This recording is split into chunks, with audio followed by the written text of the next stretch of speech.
अऊज़ु बिल्लाहि मिनश शैतानिर लईनिर रजीम।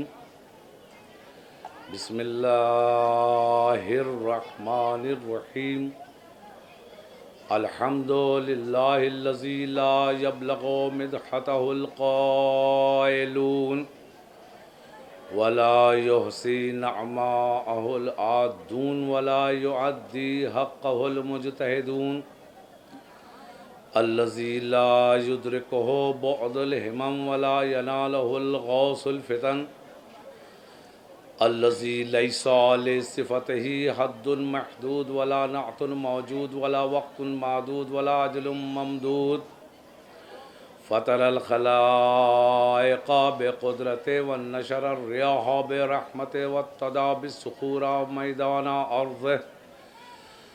अस्सलातु वस्सलामु अलन नबिय्यिल उम्मिय्यिल अरबिय्यिल क़ुरैशिय्यिल मक्किय्यिल मदनिय्यिल बतहिय्यिल अब्तहिय्यित तिहाम्मी मुअलिनिल हक़ बिल हक़ अबिल क़ासिम मुहम्मद वस्सलातु वस्सलामु अला अहलि बैतिहि तय्यबीन अत्ताहिरीन अल मअसूमीन अल मज़लूमीन अल्लज़ीना अज़हबल्लाहु अन्हुमुर रिज्सा व तह्हरहुम तत्हीरा।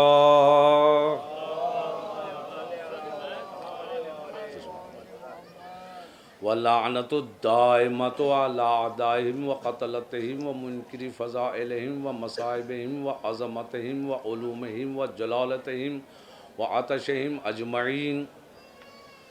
अल्लाहुम्मा लअन अव्वला ज़ालिमिन ज़लमा हक़्क़ मुहम्मद व आलि मुहम्मद व आखिरा ताबिन लहु अला ज़ालिक मिन लैलिना हाज़ा इला क़यामि यौमिद्दीन। अम्मा बअदु फ़क़द क़ाला रसूलुल्लाहि सल्लल्लाहु अलैहि व आलिहि वसल्लम हुसैनो मिन्नी व अना मिनल हुसैन सलवात प्रति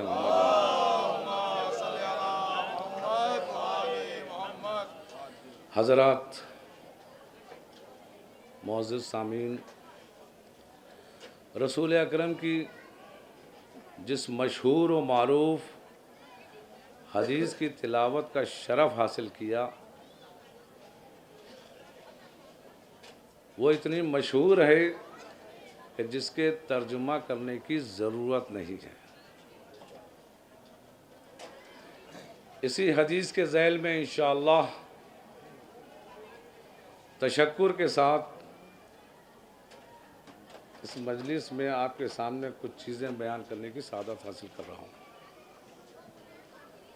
रसूलुल्लाह ने इरशाद फरमाया, हुसैनो मिन्नी व अना मिनल हुसैन। हुसैन मुझसे है और मैं हुसैन से हूँ। हमारे आका हुसैन के लिए रसूलुल्लाह ने सिर्फ यही हदीस इरशाद नहीं फरमाई है, बल्कि मुतअद्दिद मौक़ों पर मुतअद्दिद जगह पर हुसैन की अज़मत को बता रहे हैं। और बताने वाला भी कोई मामूली शख्स नहीं है, खुद रसूल है। कभी जैसे अली को मैदान गदीर में दोनों हाथों पर बुलंद करके मन कुंतो मौला हो फ़हाज़ा अलीयुल मौला कहा था, वैसे ही आका हुसैन को भी दोनों हाथों पे बुलंद करके फरमाया, फ़हाज़ा हुसैन फ़ारफ़ू हो। ये हुसैन है, इनको पहचान लो। ये अज़मत हुसैन है कि जो खुद रसूल बा-नफ़्स नफीस बता रहे। और उसके बाद एक हदीस में और इरशाद फरमाया, इन्नल हुसैन मिसबाहुल हुदा व सफ़ीनतुन निजात। हुसैन हिदायत का चिराग है और नजात पाने का सफ़ीना है, कश्ती है नजात। और भी बहुत सी मुतादिद अहादीस है जो यहाँ बयान करना मुनासिब नहीं समझता, वक्त की तंगी की वजह से सिर्फ उस हदीस पर पलटता हूं कि जो सबसे पहले आपकी खिदमत में पेश की, हुसैन व मिन्नी व अना मिनल हुसैन, हुसैन मुझसे है और मैं हुसैन से हूं। तो जब कोई रिवायत हमारे सामने आती है तो हमारा काम क्या होता है, रावी की शिनाख्त हो जाए कि रावी सादिक है या काजिब है, सच्चा है या झूठा है। अरे सिरात मुस्तकीम पर है रावी या खिलाफत के चौराहे पे भटक रहा है। अगर रावी सच्चा होता है तो उसके रिवायत पे हम अमल करते हैं, लेकिन अगर किसी रिवायत के रावी खुद रसूल हो तो दुनिया भर के मुसलमानों पर यह वाजिब हो जाता है कि पहचाने के रसूल हैं कौन। रसूल को मानना और है, पहचानना और है। हमारे ऊपर वाजिब है कि हम रसूल को पहचाने के रसूल हैं कौन। अगर रसूल हमारी समझ में आ गए तो उनकी बात भी हमारी समझ में आ जाएगी। अगर हमारी समझ में रसूल ही ना आए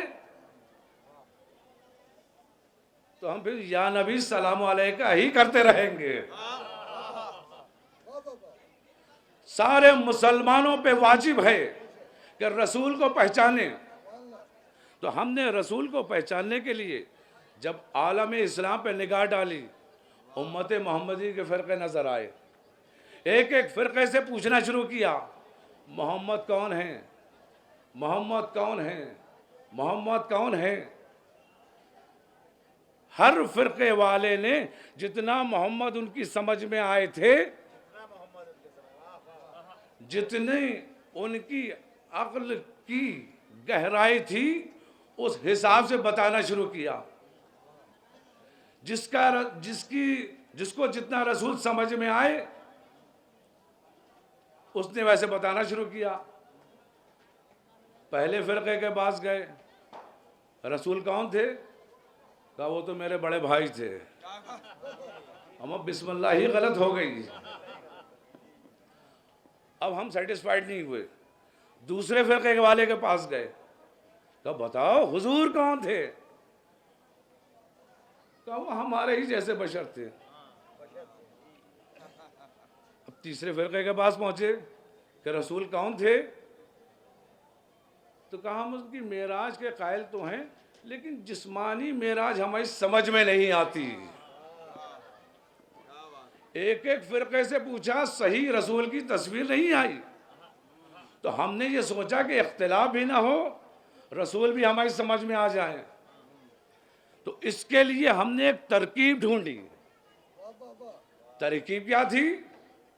तरकीब ये थी, हमने सोचा कि कोई ऐसा मरकज हो जिस पर तमाम फ़िरक़ों का इत्तेफाक हो।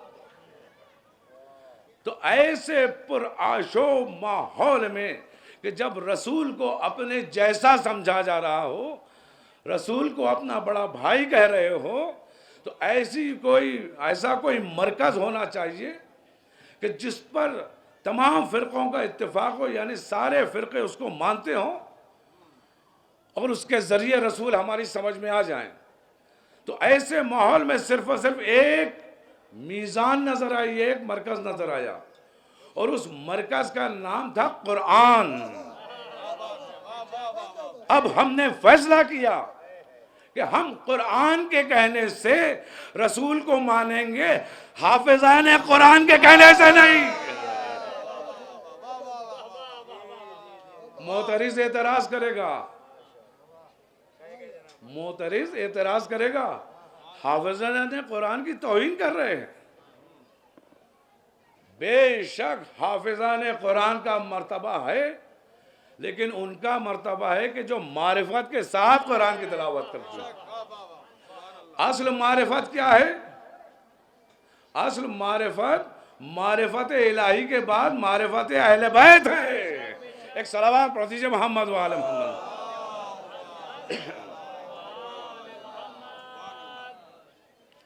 अब हमने फैसला किया कि कुरान के कहने से मानेंगे, हाफिज़ान कुरान के कहने से नहीं। हाफिज़ान कुरान की भी हमें अज़मत मालूम है, कोई ये ना समझे कि हम सिर्फ कुरान की अज़मत समझते हैं, हाफिज़ान कुरान की भी हम अज़मत समझते हैं, लेकिन हर एक हाफिज़ान कुरान की नहीं, हर एक के ऊपर हमारा एतबार नहीं है। हमें मालूम है कि जब अगर कोई मर्द मोमिन तिलावत करे तो जिस घर में तिलावत हो रही है 40 घरों तक कुरान का नूर जाता है, और सिर्फ एक सम नहीं जाता बल्कि चारों सम जाता, मगरिब में भी, मशरिक में भी, शिमाल में भी, जुनूब में भी। तो ये हमने देखा कि कुरान पढ़ने का ये सवाब है, लेकिन हमारा ये एतबार सन 61 हिजरी को रुखसत हो गया, क्योंकि हमने देखा ख़याम यजीदी में हाफिज़ान कुरान थे। एक सलावत पढ़ दीजिए मोहम्मद वाले मोहम्मद। तो हमने फिर कुरान को चुना रसूल को पहचानने के लिए, हमने कुरान की तिलावत के लिए, कुरान को समझने के लिए उलूम हासिल करना शुरू किए। इल्म नाहव हासिल किया, इल्म सर्फ हासिल किया, तजवीद, तफसीर, सारे उलूम को हासिल करने के बाद जब हमने कुरान मजीद की तिलावत शुरू की, बाय बिस्मिल्लाह से लेकर वन्नास की सीन तक जब हमने कुरान की तिलावत की तो रसूल हमारी समझ में आ गए।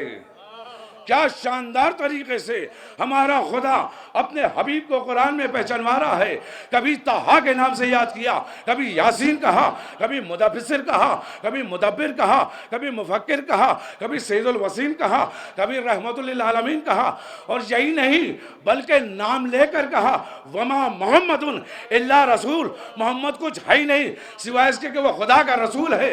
और उसके बाद मोहम्मद का एक मेयार अल्लाह ने कायम किया।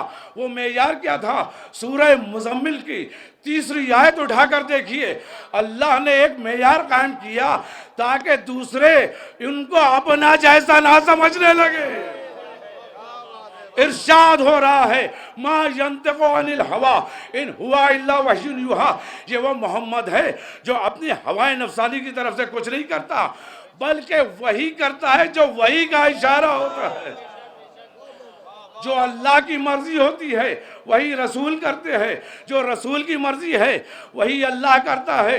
अगर रसूल चलते हैं तो अल्लाह की मर्जी से, रुकते हैं तो अल्लाह की मर्जी से, हालत क़याम में है तो अल्लाह की मर्जी से, हालत क़ुयूद में है तो अल्लाह की मर्जी से, 40 साल खामोशी की ज़िंदगी गुजारे तो अल्लाह की मर्जी से, गारे हिरा में इबादत करें तो अल्लाह की मर्जी से, 40 साल के तवील सुकूत के बाद क़ुलू ला इलाहा इल्लल्लाह तो कहे तो अल्लाह की मर्जी से, अल्लाह की तौहीद को पहुँचाए तो अल्लाह की मर्जी से, नाइंसाफ मुसलमानों के दरमियान अल्लाह की अदालत बताएं तो अल्लाह की मर्जी से, नबूवत के बारे में बताएं अल्लाह की मर्जी से, गदीर में इमामत को हाथों पे उठाकर पहचानवाएं तो अल्लाह की मर्जी से, क़यामत की पेशिन गोई करें तो अल्लाह की मर्जी से, सीधा वजू करने के अहकाम पहुँचाए तो अल्लाह की मर्जी से, नमाज के अहकाम पहुँचाए तो अल्लाह की मर्जी से, रोज़ों के अहकाम पहुँचाए तो अल्लाह की मर्जी से, हज के अहकाम पहुँचाए तो अल्लाह की मर्जी से,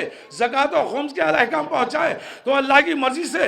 अरे मैदान छोड़ देने वालों को जिहाद की तरगीब करे तो अल्लाह की मर्जी से, नहीं अनिल मुनकर करे तो अल्लाह की मर्जी से, अम्र बिल मारूफ करे तो अल्लाह की मर्जी से। एक बात बहुत बुलंद आवाज में आपकी खिदमत में पेश कर दूं, एक जुमला कि अगर तवल्ला करे तो अल्लाह की मर्जी से, एक बात खामोशी से कह दूं तबर्रा करे तो अल्लाह की मर्जी से। अपनी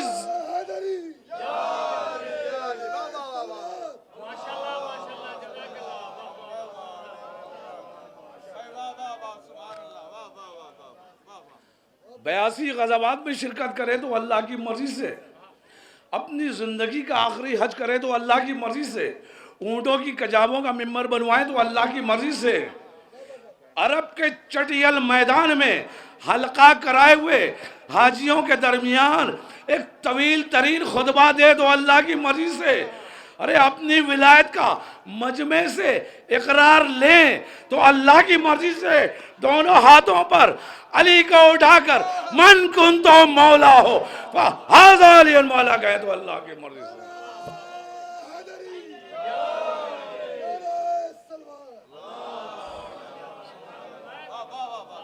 तो वो रसूल के जो अपनी मर्जी से कुछ नहीं करते, जब उन्होंने इरशाद फरमाया हुसैन मिन्नी व अना मिनल हुसैन, यह भी अल्लाह की मर्जी है कि अज़मत हुसैन बयान कर दी जाए।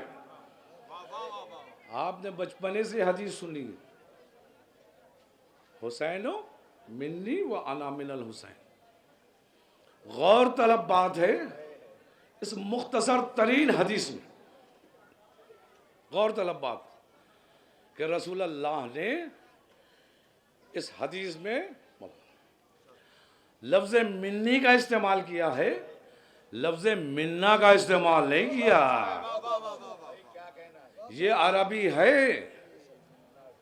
ये आज की कोई जदीद दौर की ज़बान नहीं है।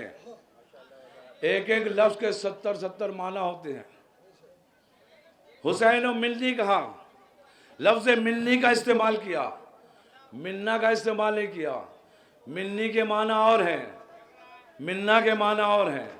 अरब को अगर कोई आम बात कहना होती है तो लफ्ज़ मिन्ना का इस्तेमाल करता है। हम सब से एक आम बात हो गई, लेकिन अगर अरब को कोई ख़ास बात कहना हो तो याए निस्बती लगाकर मिन्नी का लफ्ज़ इस्तेमाल करता है, जिसका मतलब होता है सिर्फ और सिर्फ मुझसे। आइए ये देखें और रसूल से पूछें, या रसूल अल्लाह, ये आपने इस हदीस में लफ्ज़ मिन्नी का इस्तेमाल क्यों किया, लफ्ज़ मिन्ना का इस्तेमाल क्यों नहीं किया? तो रसूल अल्लाह जवाब देंगे, तुम समझे नहीं, लफ्ज़ मिन्ना आम लफ्ज़ है, लफ्ज़ मिन्नी ख़ास लफ्ज़ है। जब आम लफ्ज़ का इस्तेमाल करने का इरादा करूँगा और मेरे जहन में जब सहाबियत होगी तो लफ्ज़ मिन्ना का इस्तेमाल करूँगा, जब मेरे जहन में हुसैन की आज़मत होगी तो लफ्ज़ मिन्नी का इस्तेमाल करूँगा। बात जब सहाबियत की आएगी तो कहूँगा सलमानो मिन्ना अहलल बैत, और जब हुसैन की आज़मत की बात आएगी तो कहूँगा हुसैनो मिन्नी व अना मिनल हुसैन। सलावत पढ़ दीजिए मोहम्मद वाले।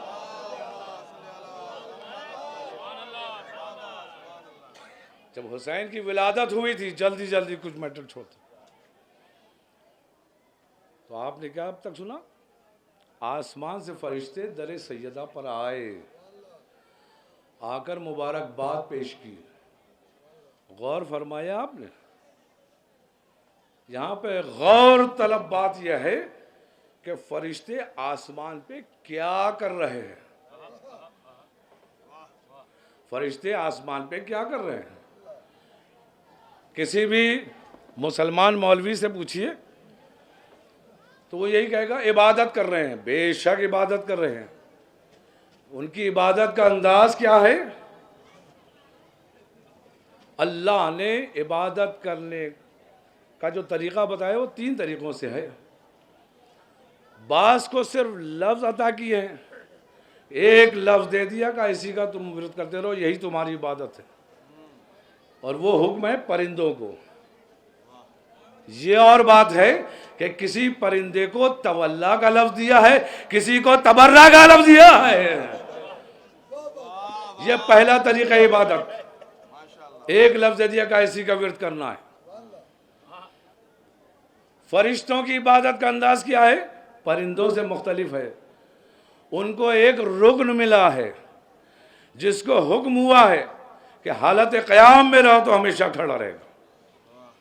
जिसको हुक्म हुआ कि हालत क़ुनूत में रहो, वो फरिश्ता हमेशा क़ुनूत की हालत में अल्लाह को याद करता रहेगा। जिस फरिश्ते को हुक्म हुआ है कि वो रुकू में रहे तो वो रुकू में अल्लाह की इबादत करते का याद करता रहेगा। जिसको सजदे का हुक्म है वो सजदा करता रहेगा। हुसैन इस दुनिया में आए, अल्लाह ने कहा जाओ दरे सजदा पर। मैं क्या अर्ज कर रहा हूँ आपकी खिदमत में, हुसैन जब इस दुनिया में आए वही फरिश्ते जो अल्लाह की इबादत कर रहे हैं, कहा जाओ दरे सैयदा पर, तमाम फरिश्ते चले। अब जरा इंसाफ से बताइएगा, जो हालत कयाम में था उसका कयाम तर्क हुआ, जो रुकू में था उसका रुकू छुटा, जो सजदे में था उसका सजदा छुटा।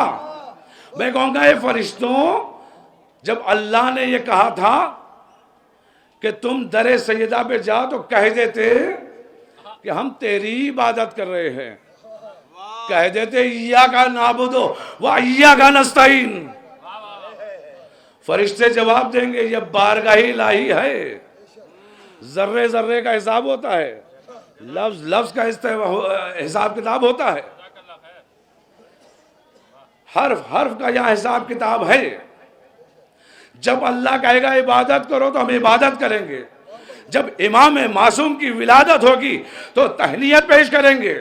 अगर उस वक्त हम ये कह देते कि हम तेरी ही इबादत कर रहे हैं और ना जाते, तो मेरा भी हश्र वही होता जो पहले का हो चुका है। एक सलावत पढ़ दीजिए मोहम्मद वाले।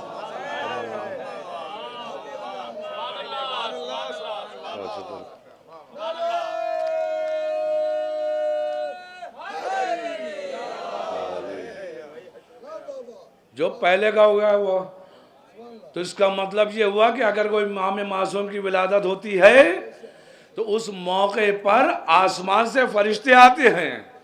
अल्लाह जो काम शुरू करता है बंद नहीं करता, उसके यहाँ कोई फैक्ट्री नहीं है कि एक मुद्दत तक चली और बंद हो गई। ये सिलसिला हर साल जब भी वो विलादत की तारीख आती है तो जमीन पे फरिश्ते आते हैं। किसके पास आते हैं? जो वारिस होता है उसके पास आते हैं।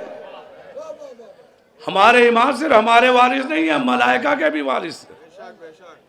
तो मालूम ये हुआ कि इमाम मासूम की विलादत पर तहनीयत पेश करना इबादत इलाही से अफजल है। एक और सलावत पढ़ दीजिए मोहम्मद वाले।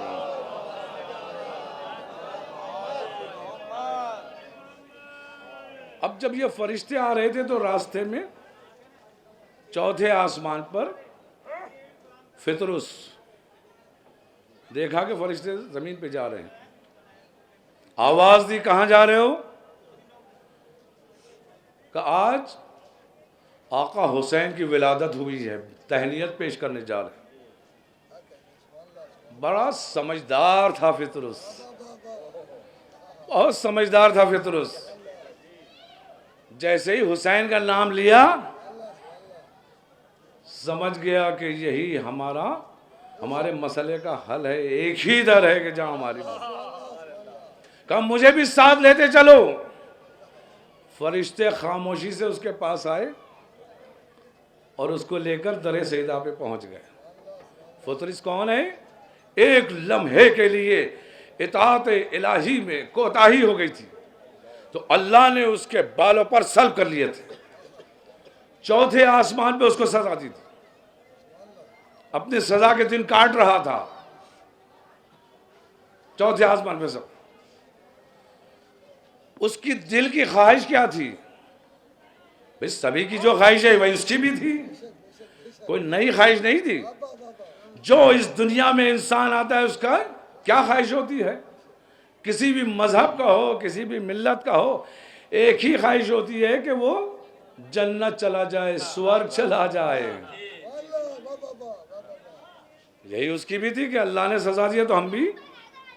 पहली ख्वाहिश ये थी कि हमारे ये तर्क औला को माफ कर दिया जाए, और दूसरी ख्वाहिश ये थी कि मुझे जन्नत मिल जाए। तो बड़ी समझदारी का काम किया ना। उसने कहा दरे सैयदा पे जा रहे तो मुझे भी लेते जाओ। उसको मालूम था कि वहां जाने के बाद क्या होने वाला है। कम से कम फितरुस के बराबर तो मारिफत रखना चाहिए, कम से कम फितरुस की मारिफत के बराबर अपनी मारिफत रखना चाहिए। और हमने देखा कि हर जुमे में खुतबे होते हैं, सारी मस्जिदों में भी होते हैं, एक मीनार में वाली मस्जिद में भी होते हैं, दो मीनार वाली में भी होते हैं, और उसमें शुरू में हदीसें भी पढ़ी जाती हैं। हमने खुद हदीस सुनी है कई जगह, अल हसन वल हुसैन सैयदई शबाब अहल जन्ना, हसन और हुसैन जवानान जन्नत के सरदार हैं, जवानान जन्नत के सरदार हैं। कौन? हसन हुसैन जन्नत के मालिक हैं। जब तक मालिक की इजाजत नहीं होगी कोई नहीं आएगा, बगैर मालिक की इजाजत के आ ही नहीं सकते। अजीब किस्म के लोग हैं, नमाज जुमा के खुतबे से पहले खुतबे में इस हदीस को शामिल करते हैं, लेकिन आका हुसैन के कातिलों पे लानत नहीं करते। क्या उनका जुमा कबूल होगा? कुछ भी करे आका हुसैन उनसे राजी नहीं होंगे। अगर आपका कोई दुश्मन है और आपका जिगरी दोस्त उससे दोस्ती कर ले तो आपके दिल पे क्या गुजरेगी? नफ्सियाती पहलू है। तो बहरहाल मैं आपकी खिदमत में अर्ज कर रहा था कि फितरुस बड़ा समझदार था, उसको मालूम था कि अगर हम दरे सैयदा पे आ गए तो मेरा तर्के औला भी माफ हो जाएगा, मुझे जन्नत भी मिल जाएगी। तो उन मुसलमानों को दर्स दे रहा था। अब आया दरे सैयदा पे, क्या किया? गहवारे आका हुसैन से अपने बाजुओं को मस किया, अपने दोनों बाजुओं को मस किया गहवारे इमाम हुसैन अलैहिस्सलाम से। और जैसे ही मस करना था, अल्लाह ने हुसैन के सदक़े में जो बालों पर छीने थे फिर अदा कर दिए।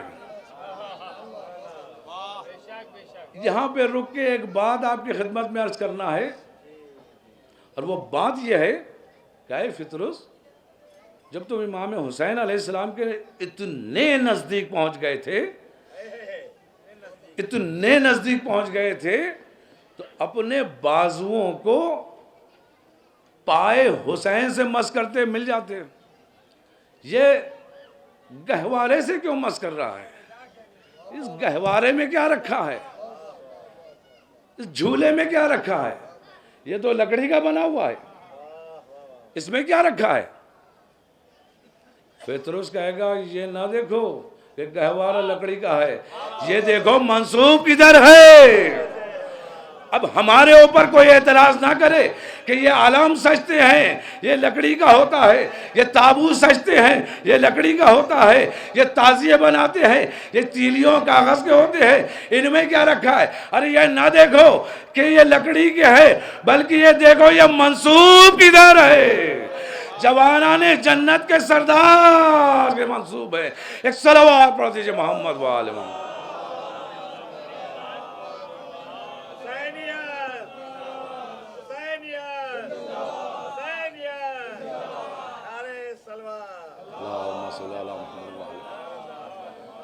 चूंकि ये अलविदाई मजलिस है, इसलिए आपका ज्यादा वक्त ना लेते हुए आखिरी बात इस सिलसिले की। जब ये हदीस बयान की तो हस्बे दस्तूर कदीम कुछ बुढ़े उस बंद से बाहर आए। हस्बे आदतन जिस चीज के लिए कुरान ने मना किया है, नमीमा, इधर की उधर लगाना या किसी पे पीठ पीछे इतराज करना, चूंकि उनकी आदत थी, आदतन उस दिन जिस दिन हदीस बयान की हो फिर एक दूसरे से बयान करने लगे। उनमें से एक बुढ़ा दूसरे से कहता है कि रसूल खुदा ने इरशाद फरमाया, हुसैन मिन्नी व अना मिनल हुसैन, हुसैन मुझसे है और मैं हुसैन से हूं। तो दूसरे वाले ने कहा इसमें क्या शक है, तुम्हें क्या इसमें कमी नजर आ रही है? कहा हमारी आधी हदीस समझ में आ गई, आधी हमारी समझ में नहीं आई। तो जिस शख्स की आधी बात समझ में आए आप उसे क्या कहेंगे? इसका फैसला हमने नहजुल बलागा से किया। नहजुल बलागा में मौला कायनात ने इशारतन कहा है उन लोगों को, पहले से मैं वजाहत कर दूं, उन लोगों के लिए, उन औरतों के लिए कहा है कि जिनके दिल में हुब्बे सैयदा नहीं है, सैयदा की मानने वालों को नहीं कह सकते, जिनके दिल में हुब्बे सैयदा नहीं है, उन औरतों को मुखातब करके कहा है कि औरतें नाक़िसुल अक्ल होती हैं। हमने नहजुल बलागा से एक नतीजा अख्ज़ किया कि औरतें नाक़िसुल अक्ल होती हैं, यानी आधी बात उनकी समझ में आती है और आधी बात समझ में नहीं आती। ये कौन औरतें हैं? जो राह रास्ते भटक गई है, जो सिरात मुस्तकीम से भटक गई है, जिन्होंने रसूल को पहचाना ही नहीं। तो हमने तो ये देखा कि अली ने कहा है, अली ने नहजुल बलागा में लिखा है कि औरतें नाक़िसुल अक्ल होती है, लेकिन तारीख के आईने में हमने बज़्म रसूल में देखा कि कुछ बुढ़े नाक़िसुल अक्ल नजर आ रहे हैं। सलवात पढ़ दीजिए मोहम्मद वाले।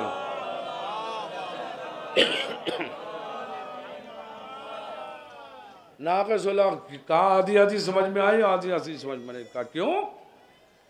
कहा रसूलुल्लाह ने जो इरशाद फरमाया हुसैन व मिन्नी, ये बात हमारी समझ में आ गई, लेकिन रसूलुल्लाह ने जो ये इरशाद फरमाया वो अना मिनल हुसैन, ये हमारी समझ में नहीं आया।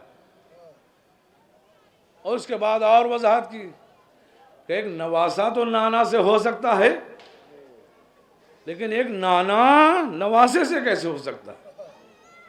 जब मारिफत की कमी है, मारिफत रसूल की बात कर रहा हूँ, मारिफत रसूल की कमी थी, वो जानते नहीं थे, इसको बहुत बड़ा मसला समझते थे। कहा एक नाना कैसे हो सकता है? रसूल अल्लाह के लिए कुरान ने, अभी मैंने आपकी खिदमत में कुछ देर पहले अर्ज़ किया कि अल्लाह ने दूसरों से इम्तियाज के लिए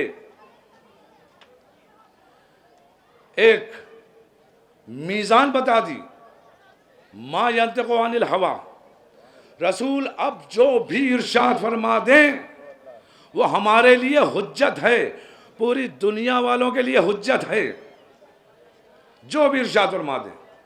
अब जब हुसैन व मिन्नी व अना मिनल हुसैन कहा तो ये भी हुज्जत हुआ, उनकी समझ में नहीं आया क्योंकि वो मादियात में खोए हुए थे। दुनिया में जो खोएगा उसको समझ में नहीं आएगी, क्योंकि इस्लाम दीन अक्ल है, इस्लाम दीन अक्ल है। अरे ये छोटा सा मसला तो मुझ जैसा तालिब इल्म भी बता देगा कि रसूल खुदा ने जो ये इरशाद फरमाया वह अना मिनल हुसैन, मैं हुसैन से हूं।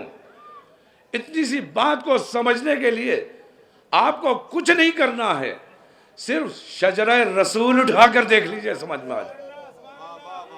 इस बड़े मसले को शजरा रसूल बता देगा।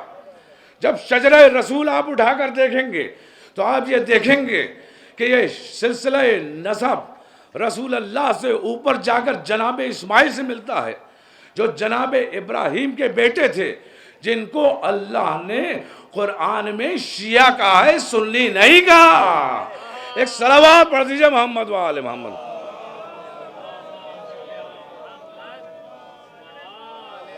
सिलसिला नसब जाकर कहाँ मिला? जनाब इस्माइल से। रसूल अल्लाह जनाब इस्माइल की नस्ल से हैं। जनाब इब्राहिम ने ख्वाब देखा, अपने बेटे को मेरी राह में कत्ल कर। ख्वाब से बेदार हुए, बेटे के पास आए, कहा बेटा मैंने ख्वाब देखा है। इससे पहले के ख्वाब बयान करते बेटे ने कहा मैंने भी ख्वाब देखा है। तो कहा बेटा क्या इरादा है? कहा अल्लाह की राह है, इसमें देरी कैसी? ये होते हैं जवान कि जो मौत से नहीं डरते। कहा जब अल्लाह की राह में कुर्बानी देना है तो उसमें देरी कैसी? बाप ने जवान बेटे का बाजू पकड़ा, बैतुल शरफ में उस हुजरे में आए कि जिसमें हाजरा थी। कहा हाजरा बेटे को तैयार कर दो। जनाब हाजरा भी कोई मामूली खातून नहीं थी, उनके ऊपर रोशनी नहीं डालना है। जैसे ही कहा फौरन बेटे को नया लिबास पहनाया और उसके बाद जनाब इब्राहिम जनाब इस्माइल को लेकर चले मकाम मिना की तरफ। एक छोटा सा वाक़या है, ये जो हर बात में बहकाने की कोशिश करता है, ये उस दिन भी नजर आता है। किस बेस में? किसी डॉक्टर के बेस में नहीं, किसी डॉक्टर की ड्रेस में नहीं, किसी वकील की ड्रेस में नहीं, बल्कि उस दिन इसने मुल्ला का रूप धारण किया, मुल्ला के रूप में आया, ताकि कोई भी उसको पहचान ना पाए। अभी मकाम मिना पे नहीं जा रहा है, बैतुल शरफ में आया, बैतुल शरफ के दरवाजे पे रुका, दक्कुल बाब किया, दरवाजे को खटखटाया, अंदर से आवाज आई। हाँ, दरवाजा खटखटाया। उसके बाद इसने कहा कि हाजरा जल्दी से दरवाजा खोलो, घर से निकलो, देखो इब्राहिम को क्या हो गया है, अपने बेटे को हलाक करने के लिए लिए जा रहे हैं। अब जो सुना, अल्लाह की बरगुज़ीदा ये खातून एक मर्तबा अल्फाज से समझ गई कि आने वाला मुल्ला नहीं है, और जवाब में एक लफ्ज कहा जो आप रोज इस्तेमाल करते हैं, वला हौला वला कुव्वता इल्ला बिल्लाह। अब इसको बड़ी तशवीश हुई कि हाजरा ने मुझे कैसे पहचाना, मैं तो मुल्ला के लिबास में था। पूछा कि ए हाजरा, तुमने मुझे कैसे पहचाना? कहा तुझको तेरी बात से पहचाना, जो कुछ तुझने कहा, तो जो भी सेंटेंस तूने बोले, जो जुमले तूने बोले, उसको मैंने तौला और ये समझ गई कि ये जुमले सिर्फ और सिर्फ शैतान ही के हो सकते हैं। कहा किन किन जुमलों से तुमने पहचाना? कहा पहला जुमला तो तुमने ये कहा कि ऐ हाजरा घर से निकल। खातून को घर से निकलने के लिए शैतान ही कह सकता है। कहा दूसरा जुमला, दूसरा जुमला, का दूसरा जुमला कौन सा? का दूसरा तेरा जुमला कि तूने इब्राहिम के जो नबीउल्लाह है उनके जहन पर शक किया और ये कहा कि देखो इब्राहिम को क्या हो गया है। का तीसरा जुमला, तीसरा जुमला सुनेगा? कहा बताइए तीसरा जुमला कौन सा? कहा तूने जनाब इब्राहिम के, तूने जनाब इब्राहिम के जहन पर शक किया, और उसके बाद तीसरा जुमला ये है कि तूने अल्लाह की राह में कुर्बानी दिए जाने को हलाकत से तशबीह किया।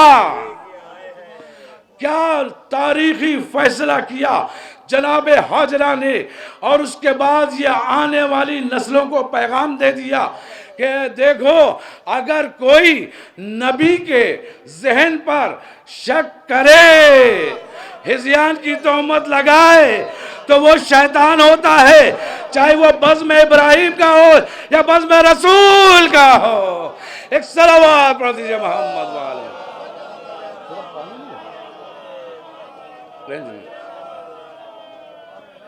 एक और इससे बेहतर सलावत पढ़ दीजिए मोहम्मद वाले। बहुत टाइम हो गया। क्या तारीखी फैसला कर दिया। ठीक है, ठीक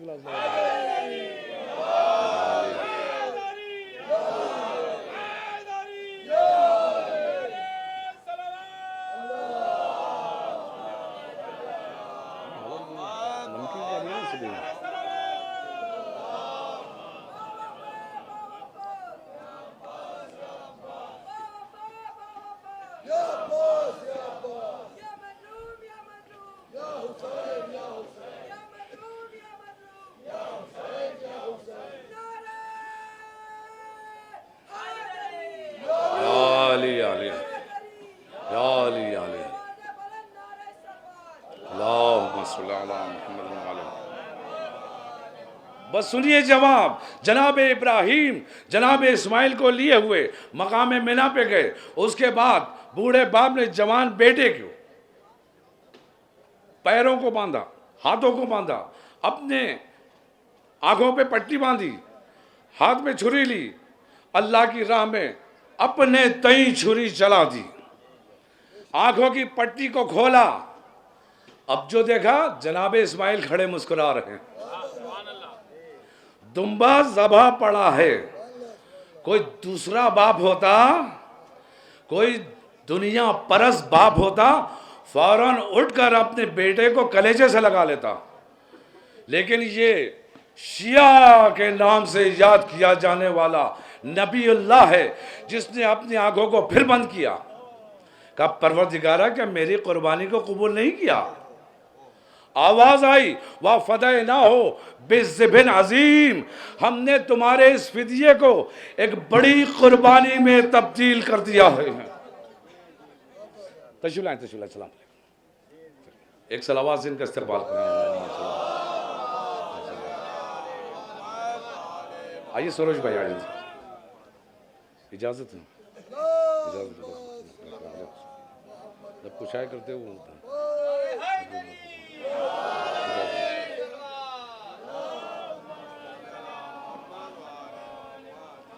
दूसरा बाप होता जवान बेटे को अपने कलेजे से लगा लेता, लेकिन ये इब्राहिम थे। जवाब आया वफ़ज़अना हो बिज़िबिन अज़ीम, हमने इसको अजीम कुर्बानी में तब्दील कर दिया। जवाब इसी में है। वो अना मिनल हुसैन समझ में नहीं आता, इसी में जवाब है। जनाबे इस्माइल अगर उस दिन ज़बा हो जाते, नस्ल इस्माइल खत्म हो जाती। रूहे हुसैन आगे बढ़ी, का इस कुर्बानी को हम देंगे। अल्लाह ने कहा वफ़दयनाहु बिज़िबिन अज़ीम, हमने तुम्हारी इस छोटी कुर्बानी को बड़ी कुर्बानी में तब्दील कर लिया है। इब्राहिम ने पूछा वो अजीम कुर्बानी कौन देगा? कहा वो आखिरी नबी का नवासा देगा। इब्राहिम की आंखों में आंसू आ गए।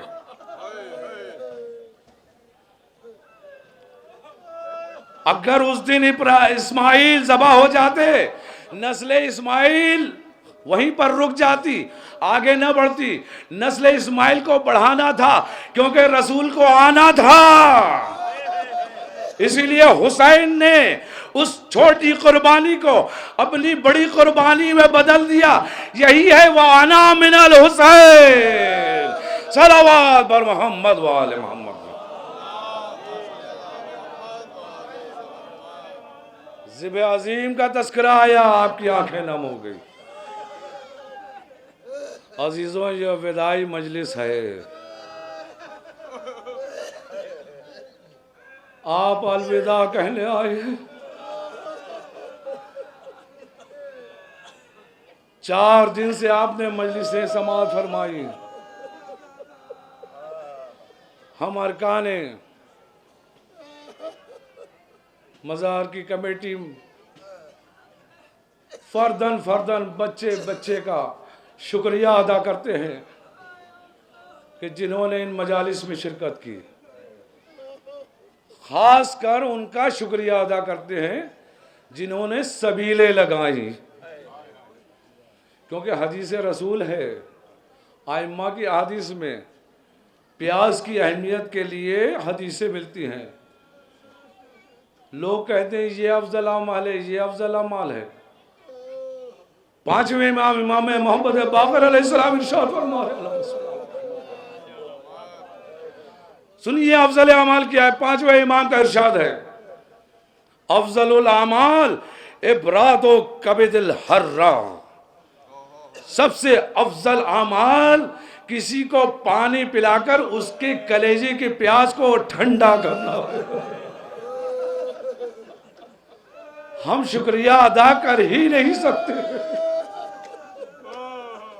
जिन्होंने पानी पिलाने का इंतजाम किया, जिन लोगों ने लंगर का इंतजाम किया, जो लोग इस दरगाह के सदर दरवाजे के बाहर अपने अपने स्टॉल लगाए हुए थे, उन सब का शुक्रिया। जो लोग दीनी किताबें लेकर आए थे उनका शुक्रिया। जिन्होंने रात के इस सर्द मौसम में सोबतें बर्दाश्त की, उन सब का शुक्रिया। बच्चे जो अगले बरस हमें और ये गम फिर है, जो चल बसे तो ये अपना सलाम आखिर है। अजीजों, रुखसत का वक्त आ गया।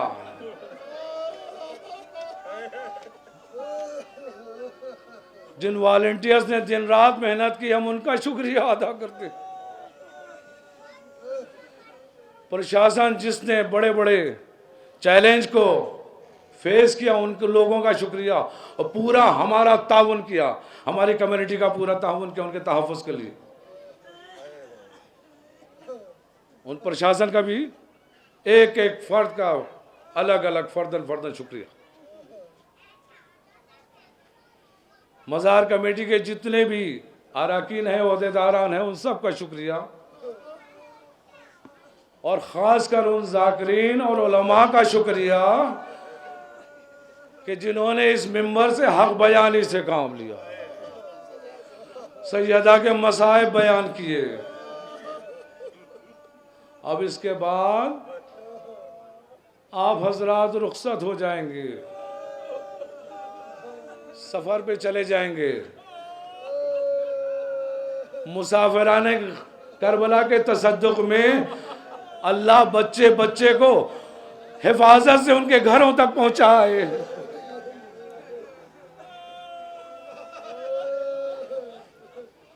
सैयदुल शुहदा के सदक़े में आप बात सलामती अपने घरों में पहुंचे हैं। बस एक गुजारिश है, छोटी सी गुजारिश, कि जब आप हजरात अपने अपने घरों में पहुंच जाएं और थकावट दूर होने के लिए, थकावट दूर करने के लिए बिस्तर पे लेटे, तो एक मर्तबा उन मुसाफिरों को जरूर याद कर लीजिएगा जिनको आशूरा के बाद से सोना या मयसर नहीं हुआ।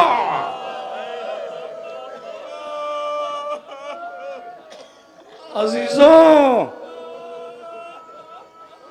बस एक रिवायत आपकी खिदमत में अर्ज करना चाहता हूं, मजलिस तमाम है। कुछ बदअकीदा हजरात मसाइब में भी फितना फैलाना चाहते हैं, और एक नया फितना ये फैलाया गया चंद साल पहले, फैलाने की कोशिश की गई कि हुसैन की शहादत के बाद कोई मुसीबत नहीं डाली गई। असल मसाइब तो हुसैन की शहादत के बाद शुरू हुए। मां बहनों के सरों से रिदाएं छीनी गई, मुश्कें पसे गर्दन से बांधी गई। मुश्कें पसे गर्दन से बांधना किसे कहते हैं? एक कलाई पर दूसरी कलाई रखी जाए, रस्सी बांध के पीछे बांध दिया जाए।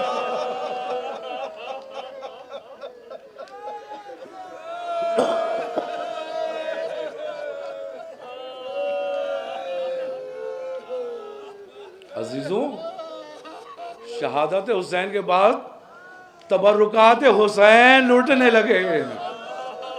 एक जालिम आगे बढ़ा, अबाए हुसैन को उतारा, लपेटा, चला गया। दूसरा जालिम आगे बढ़ा, पटका जो कमर पे बंधा हुआ था उसको जल्दी जल्दी खोला, लपेटा, चला गया। तीसरा जालिम आगे बढ़ा, कबाए मुबारक को उतारा, लपेटा, चला गया। क्यों ऐसा कर रहे थे? कूफे जाने वाले थे, हाकिम कूफा ने ऐलान किया था जो वहां के तबरुकात लाएगा उसको हम इनाम देंगे। खुदा लानत करो लोगों पे। एक जालिम की नजर अंगुश्तरी मुबारक हुसैन पे पड़ी, करबला के जंगल में गया, 2 पत्थर लेकर आया।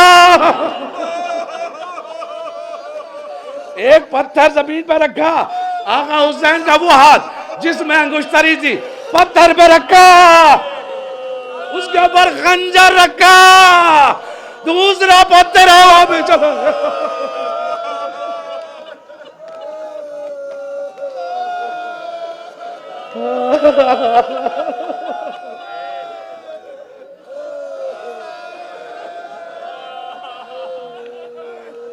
एक आगे बढ़ा, अम्मामा रह गया था, अम्मामा मुबारक को उतारा, फौरन उसको लपेटा, एक संदूक में रखा। उसके बाद जब 11वीं मुहर्रम का काफिला चला है तो तेजी से चल रहा था। किसी ने पूछा क्यों जा रहे हो? कहा मुझे इनाम लेना है। कहा तेरे पास क्या है? कहा हुसैन का अम्मामा है मेरे पास।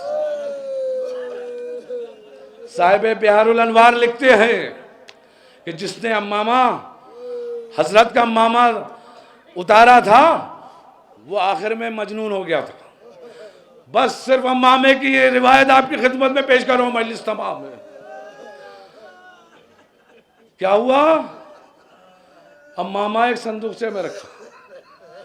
11वीं मुहर्रम को तेजी से चल रहा है। यहां के तक के काफिला कूफे के दरबार में दाखिल हुआ। एक लाइन लगी इनाम लेने वालों की, उसी में वो भी लगा। लाइन बहुत लंबी थी। ये अपनी जगह बेचैन था कि एक मर्तबा जब इसका नंबर आता है तो उस वक्त का हाकिम एक मर्तबा उठ जाता है कि अब तुम कल का इनाम लेना। इसने उस संदूकचे को अपने बाजू में पकड़ा, उसके बाद चला, अपने घर आ गया, हुजरे में गया, एक गोशे में संदूकचा रख दिया और सो गया। निस्वे शब को इसकी ज़ौजा आई, आकर झिझोड़ दिया। कहा तू सो रहा है? कहा क्या हुआ? कहा तू ये बता के संदूकचे में क्या लाया है? कहा तुझसे से क्या मतलब? कहा जरूर कोई कीमती चीज लाया है। कहा तुझसे इसे मतलब नहीं है। जब ज्यादा इसरार किया तो उसने कहा कि मैं इनाम लेने के लिए एक खारजी का अम्मामा लाया हूं। माज़अल्लाह खाकम बदन, ये लफ्ज उसने इस्तेमाल किया। तो कहा खारजी का मामा है तो हमारे, देखिए अजीब जुमला कहा उसने। कहा अगर ये खारजी का मामा होता तो हमारे घर से सैयदा के रोने की आवाज क्यों आती?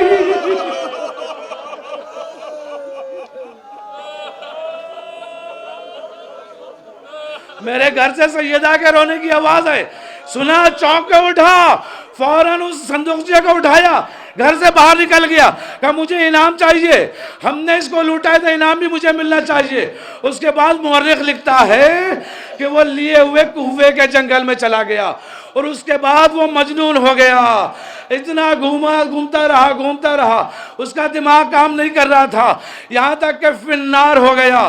3 साल गुजरे। 3 साल के बाद एक हाजियों का काफिला उधर से गुजर रहा था। हाजियों के काफिले में एक मर्द मोमिन भी था जिसका हमारा और आपका चौथा इमाम मदीने में इंतजार कर रहा था। एक मर्तबा कहा काफिले को रोक दिया जाए। पूछा क्यों? कहा इस रास्ते से गुजर रहे हैं तो हमारे मशाम में एक खुशबू आ रही है, देखें वो किस चीज की खुशबू है। तुम लोग रुके रहो, हम वो लेकर आते हैं। हाँ, ये हुसैन का मामा था, ये साहिब तथीर का मामा था, किसी नजीस का हाथ नहीं लग सकता था।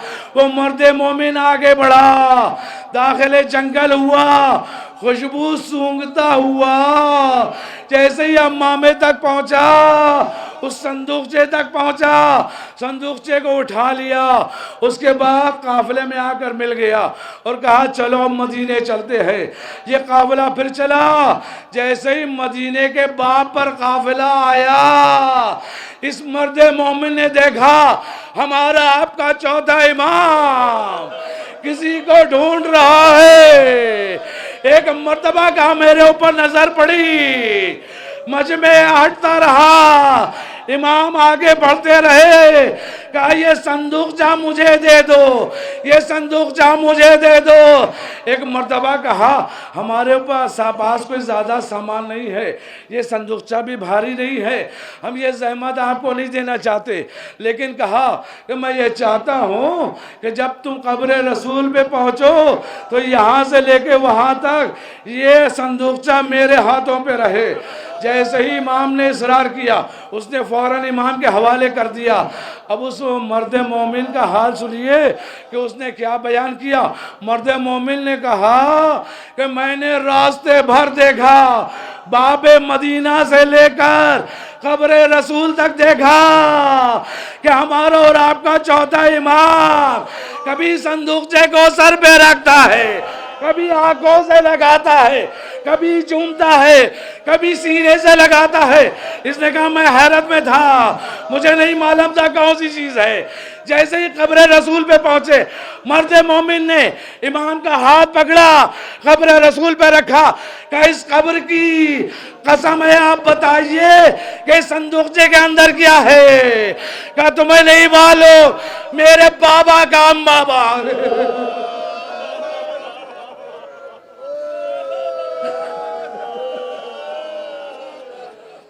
संदूकचे का खोला, अम्मामे को निकाला।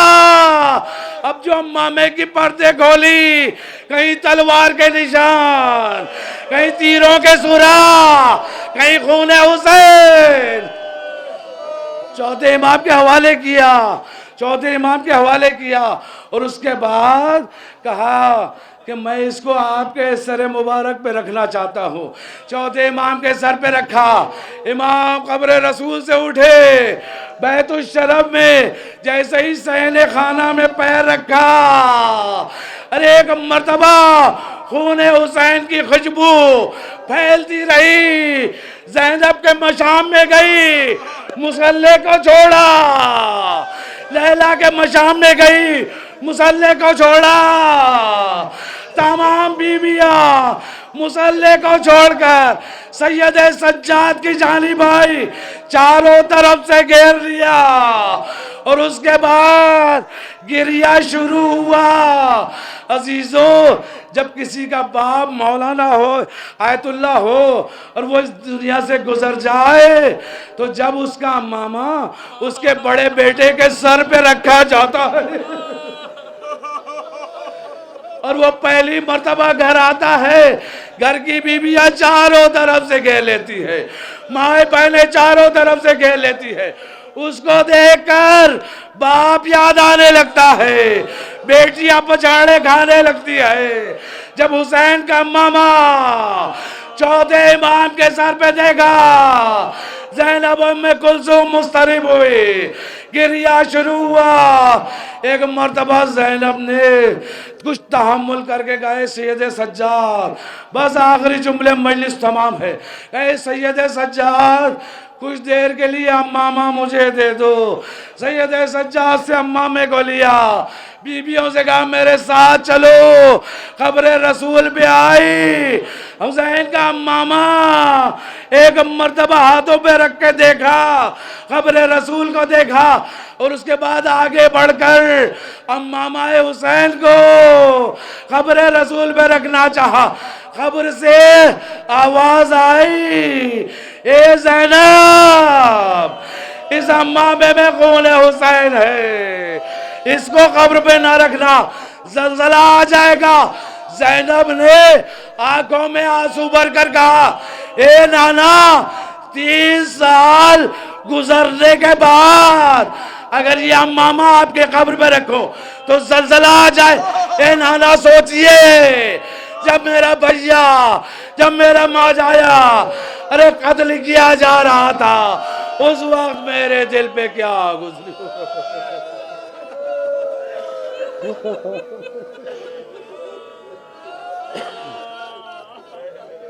सयालमुल्लज़ीना ज़लमू अय्याम मुनक़लिबिन यनक़लिबून, लानल्लाहु उम्मतन क़तलतका व लानल्लाहु उम्मतन ज़लमतका व लानल्लाहु उम्मतन समिअत बिज़ालिका।